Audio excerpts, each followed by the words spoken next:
I don't want to waste your time, so there won't be an intro. Over the past few months, I had a lot of people asking me about how I come up with strategies.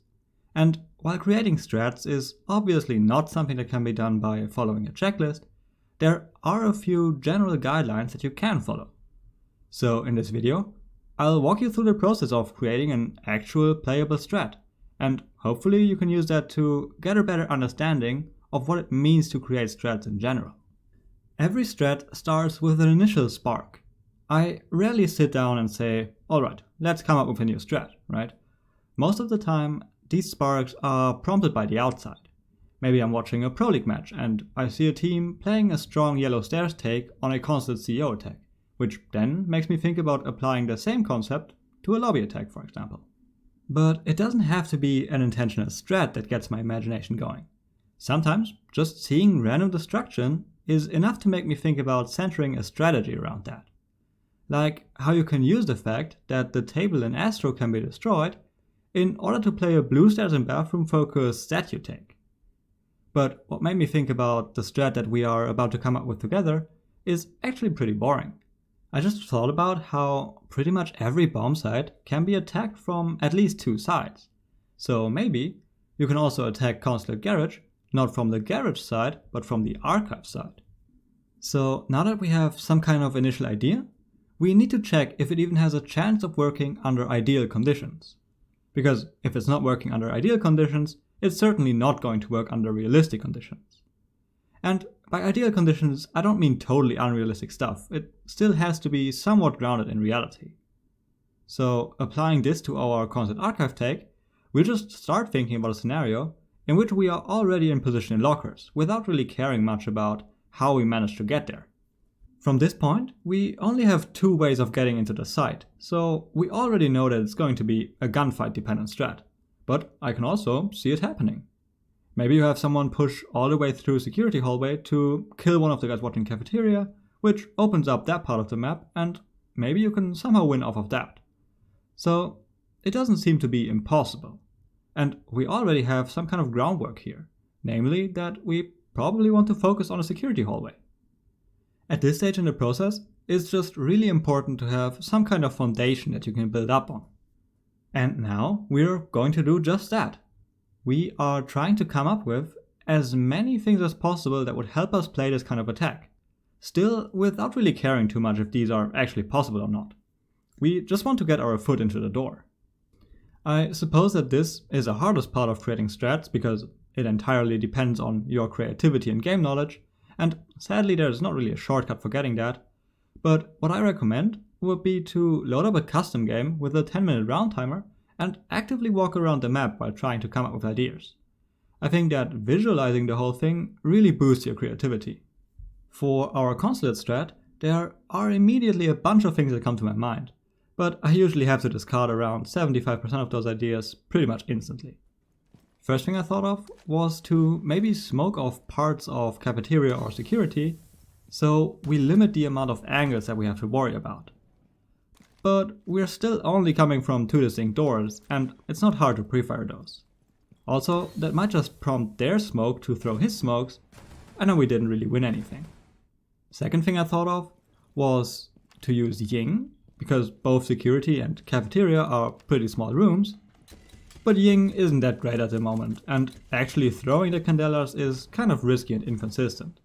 Next thing was to maybe use some makeshift vertical play from outside the ante-window, which would put on pressure from a different side, but the angle isn't actually that great and you're just waiting to get run out on here. But thinking about applying pressure from a different side, maybe we could open Garage to do just that. And that's where I thought, hey, that's actually not a bad idea. In general, and this now applies to every attack that you could be thinking of, it's usually pretty nice to be able to pressure from two different sides. And now our attack kind of starts to take shape, right? Opening Garage instantly eliminates a good bunch of possible defender positions, and luckily most of them are on the hallway side. Defenders can still play in cafeteria and around White Van, so they are still in position to deal with cafeteria door, but now they can't play at the end of security hallway anymore. And this is another general thing that you should do when thinking about strats. Once you have an approximate idea of how you want to attack, you should start thinking about how the defenders might react. What are the possible spots that they could play in at this point? 2 positions you know with absolute certainty. Someone is going to play in security, and someone is going to play in cafeteria. And then you also know that defenders are typically trying to play crossfire positions if possible. So probably back of white van, and an equivalent position on the other side would be pipes. But while pipes is a good spot initially because of the long range pixel angle towards archive, it's a god awful spot once you lost priority, because attackers can just shoot your feet through the gap at the bottom. Obviously, predicting defender positions gets kinda wonky in ranked, especially in low elo, but we're only doing this to get a better understanding of the situation that we're in. We won't treat these as absolute truths. And that brings me to my next point. You really want to avoid relying on the defenders to do something specific. You don't want to base a strat around something that you yourself have no control over. Now, before we think about whether this strat is actually possible or not, I did come up with one more thing that I think really elevates the quality of this attack. While I was walking around the site, I wanted to check how the angle from yellow stairs to cafeteria door looks like, just for curiosity's sake. So I destroyed this wall, but that's when I noticed that this entire part of cafeteria would be exposed to an open garage. And that seems really strong here. And my next thought was, okay, if this is possible here, maybe it also works somewhere else. And turns out, you can do the exact same thing for security too. And suddenly, this attack actually seems quite promising. Not only do you eliminate a lot of possible defender positions by opening garage, but you can also have a good chance of getting free kills in this bunker area of cafeteria and security, all from the safety of being outside garage. Sadly, there is no recipe for finding stuff like that though. It's all down to your creativity. Alright, now we have a pretty specific idea of what we want to do. We want to take lockers control, open garage, and then open line of sight towards cafeteria and security. After all that is done, we want to make some kind of security hallway focused play to get control of the site. And when I say some kind of security hallway focused play, I'm being intentionally vague because, and this is a general point again, you really don't want to overcomplicate your strats. You don't need to minutely plan out everything to the point at which you get the plan down. It's okay to leave the final execution of the round in the hands of the in-game leader. Usually, you'll have a much better idea of what could be good while you're actually playing, because of all the information that you collected during the round.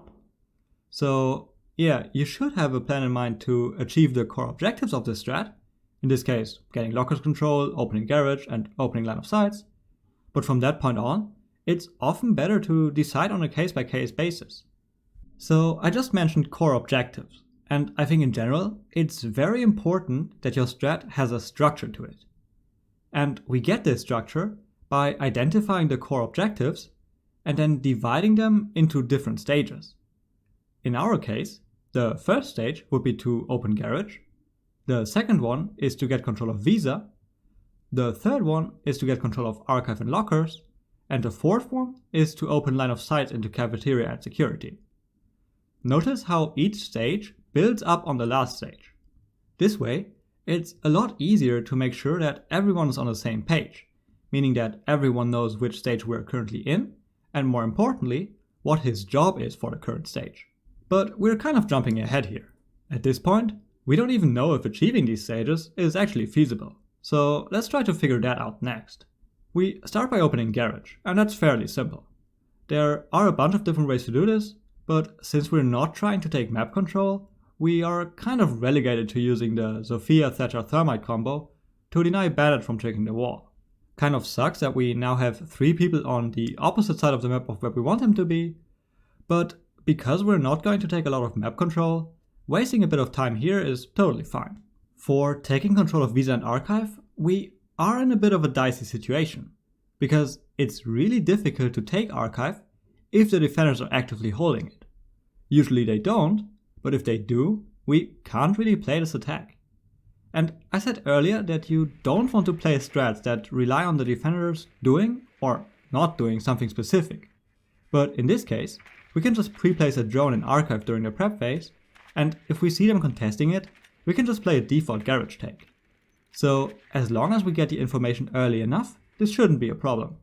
Last essential step of this strat is to open the holes in cafeteria and security. The safest way to do that is from outside garage. And that's pretty convenient because Sophia is already out there, so she can just open these holes. Problem is that this is a pretty long distance shot, and there are a few possible ADS spots that could throw a wrench into that strat. If there's only one, there's no issue, because Sophia can just trigger them with her stunts. But against more than one, you can't really do that much.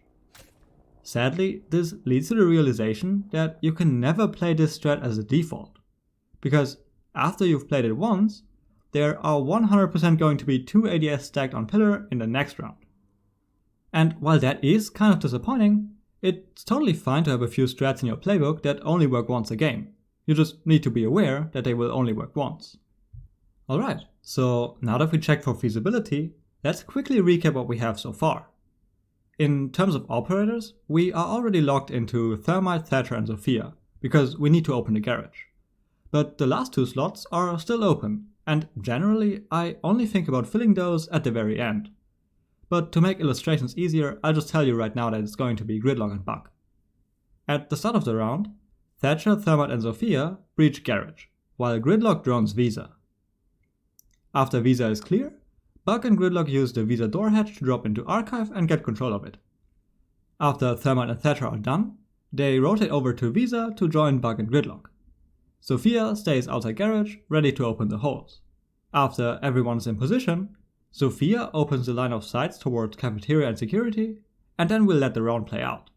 Now, this is all fine and dandy, but with this line of thinking, we are ignoring an important aspect of the game. We are not playing against bots. We are playing against actual people who are not just going to sit on their hands waiting for the inevitable. What we have to do now is to closely look at our strat and identify the weaknesses of it. But we have to think about it in a special way. We only need to consider the weaknesses that our opponents can realistically know about. For example, when Sophia is going to open the holes in cafeteria and security, she will be totally exposed, and if she gets peeked during that moment, she's just dead. But the defenders have no way of knowing that, so there's no point in trying to make sure that Sophia doesn't get peeked here. However, what the defenders do know at this point is that we haven't really taken map control. Ideally, Thatcher and Thermite destroyed the Spiral and Lobby default camps on their way over, but the defenders should still very much know what we're up to. In general, that's something you need to take into account for every strat that you come up with. If you take map control, you need to have some way of actually keeping map control. Because, especially when you're not taking a lot of map control, it's just a natural response for defenders to look for a flank. And here in our specific case, the map layout really favors the defenders. They have 2 staircases that they can use to flank, and at the moment, we'd be totally defenseless against that. So instead of having 2 people stare at cafeteria, because we don't want to focus on that anyways, we'll just have Thermite play in Visa to hold both Visa and Spiral stairs using his drones. And he also gets support from Gridlock's gadget. Additionally, we can probably have Thatcher play on Visa stairs itself for most of the round, because his job is really just to make sure that no one pushes out of cafeteria. This should give us much better chances against defenders trying to flank. And this also concludes our strategy. So, is this going to revolutionize Pro League? No. I'm not even sure if it would actually be viable in Pro League. But I am confident enough to say that this strat is worth scrimming. And that's really what we have to do now. What we did up until now was us making predictions based on assumptions. And if these assumptions, like the idea that the attackers have an above average win rate in the situation, turn out to be true, then this strat is good. But in order to confirm these assumptions, there is no way around trying this strat in a real game, and that's precisely what scrims should be used for. But while you're trying out strats, not just this one in particular, there is an important thing to keep in mind. Even if you followed your strat perfectly and everything worked out, it would be ridiculous to expect a 100% win rate. Let's assume that you had a strat with a win rate of 60%, which is very good, but it means that there is still a 16% chance that you lose twice in a row. And maybe losing twice in a row would lead you to believe that the strat is bad, even though in this case it's actually really good. So besides playing a strat more than once, you also need to really understand the reason behind your losses. Did you lose because there are systematic flaws in the strat, or did you lose because you happened to lose 2 key gunfights? If you think it's systematic mistakes, then you need to either rework or scrap the strat, but you can't really evaluate a strat based on rounds where you just lost gunfights. Alright, I hope this video gave you a better understanding of how you should think about creating strats. Obviously, the real work lies in actually having good ideas in-game, but it still might be helpful to have a bit of a framework that you can fall back on. Because the video was quite long, I want to quickly summarize the key points that we talked about today.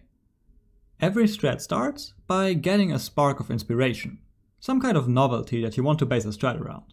The best way to get these ideas is probably to watch Pro League. Once you have that initial thought, you have to check if it works in optimal conditions. If it doesn't, you can scrap it immediately and not waste any time with it. If it does have a chance of working, you want to flesh it out a bit. Try to come up with ideas that would help you in the situation without spending too much time thinking about whether it's actually feasible or not. Once you have a decent idea of what you want to do, you should take a moment to think about how the defenders might react to your strategy. This will give you a much better understanding of the situation you are in and what your next steps should be. At this stage in the process, it's important to not overplan. Keep it as simple as you can, because remember, once you are in-game, you might come up with a better way of playing out the round based on the information that you gathered. In a similar vein, you typically don't want to play strats that heavily rely on the opposing team doing something specific. That would be the exact opposite of keeping it simple. Also, try to keep your strats structured. Think about the core objectives that you need to accomplish and make sure that it's easy for everyone on your team to know in which stage you're currently in. Throughout this whole process, you need to check if your plan is actually feasible.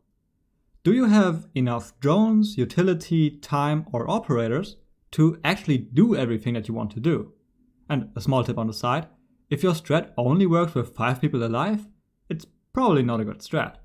Speaking of good strats though, once you are done with the theory part, you have to play your strat in a real game under real conditions in order to understand if it's actually good.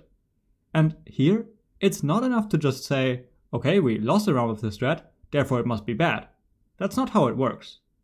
You need to identify the reasons behind your loss, and only if they are systematic to the strat, then you can say that the strat is bad. And this should be used as a learning experience. Go back into your thought process and find out at which point you made a wrong assumption, and then you won't make this mistake the next time around. Getting a better understanding of how Rainbow works really is an iterative process. You're going to make mistakes all the time, but the key is to understand these mistakes and actively use them to become better at the game. No one started out perfect. Okay, so this really is the end of the video. I hope that you learned something new, and I hope that you enjoyed the video. As always, special thanks to my supporters on Patreon, whose names you can see on the screen right now. Thanks for watching.